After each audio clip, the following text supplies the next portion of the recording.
Okay, who else has this problem when they crochet? That if there's anything else going on, you can't focus and you make mistakes and then you don't see it until way later. That happened again. So, oops, I did it again. I made this market bag and I'm just finished it and I'm so pleased with the way it turned out. But before I made it this way with the straps untwisted, I was making the straps and you chain, I think it's 75 or something really long for these straps. And then you attach it to the other side and you're supposed to do that without twisting.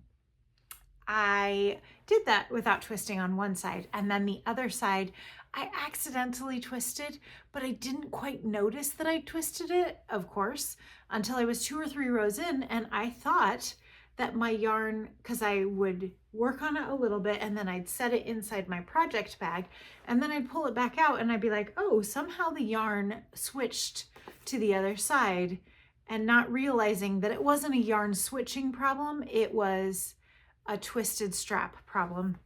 So finally, I was at home about to watch The Dairy Girls. I don't know if you guys have seen that show, but it's on Netflix, and it's about dairy or Londonderry, depending on your persuasion. Irish show, great flick. Anyway, and I've seen it maybe 10 times. Like, I've seen it a few times, so I don't have to watch to appreciate the humor. Like, I know what's going on without looking at it. So I had a moment to look and see where I was and how come my yarn kept getting twisted. And as I did, I was like, wait, what? No, it's not a yarn twist. It's a strap that's twisted. So I frogged, because I mean, you don't build the whole thing and then not fix the one part that's going to make it usable. At least I don't. So I frogged it, did the strap again. Of course, it was the first strap. Like, it couldn't be the second strap, right? So I had to do both of them.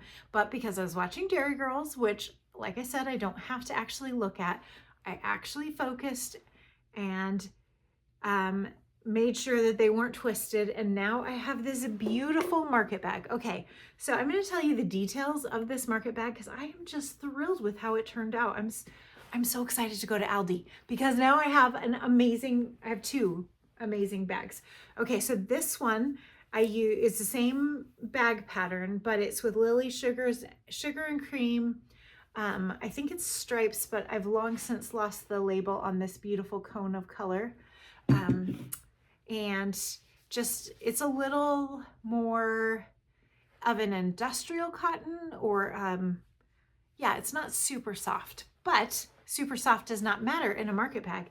And this is that free tutorial by Steph Zed. I will put the link to that down in all the link places. And this is the first one I made and I absolutely love it. So, oops, still need to put in the end on this one.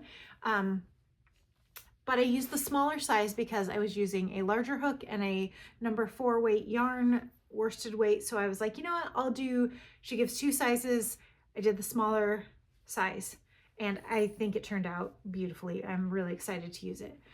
But one was not enough.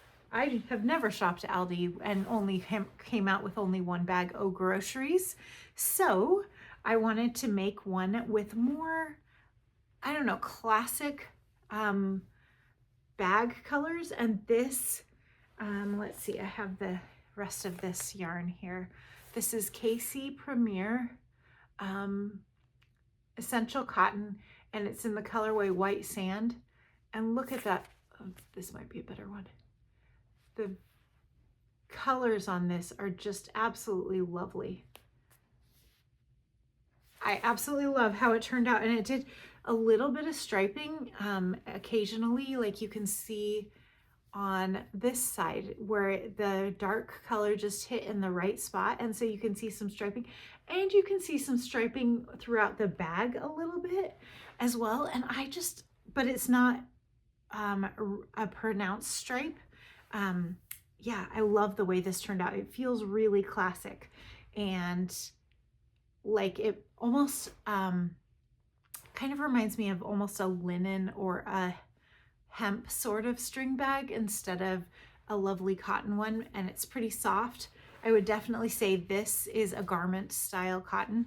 Anyway, garment style cotton, so it's a 3 instead of a 4 weight, and so I did the bigger bag. But my hope was that they turned out about similar size between the two, and let me show you the final result.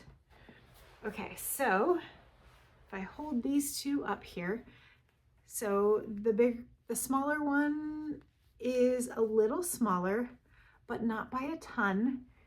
And you can see the bigger one has a few more rows, so it's a little deeper. And if I do it this way, you can, well, you can't see on that, but you can see it is just a little smaller, but not a ton smaller. Like probably in functionality, they will be, I bet, identical.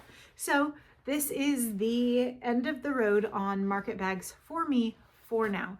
I would love to make more, but I have other things I want to make and that I need to make. So even though this was an oops moment, I frogged it, I fixed it, and I have a beautiful market bag to show for it.